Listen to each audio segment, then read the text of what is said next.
નમસ્કાર ખેડૂત મિત્રો, આજના તાજા અને મહત્વના સમાચાર। 2024માં ખેડૂતોનું દેવું માફ। મોદી સરકારે વર્ષ 2014માં સત્તા પર આવ્યા પછી વર્ષ 2022માં ખેડૂતોની આવક બમણી કરી દેવાનું વચન આપ્યું હતું।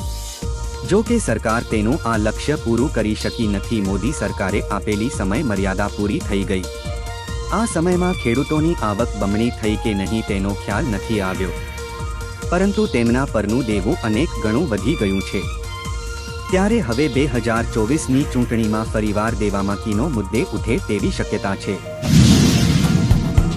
ખેડૂતોને 25,000ની સહાય। રાજ્યના ખેડૂતોને ખેતીવાડી ખાતા દ્વારા સનેડો સાધનની ખરીદી ઉપર નાણાકીય સહાય આપવાની યોજનાની અરજીઓ કરવા માટે ખેડૂતો આઈ ખેડૂત પોર્ટલ ઉપર જઈ અને અરજી કરી હતી।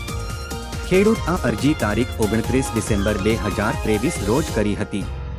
નાણાકીય લક્ષણની 110% મર્યાદામાં વહેલા તે પહેલાના ધોરણે આવી અરજીઓ સ્વીકારવામાં આવશે।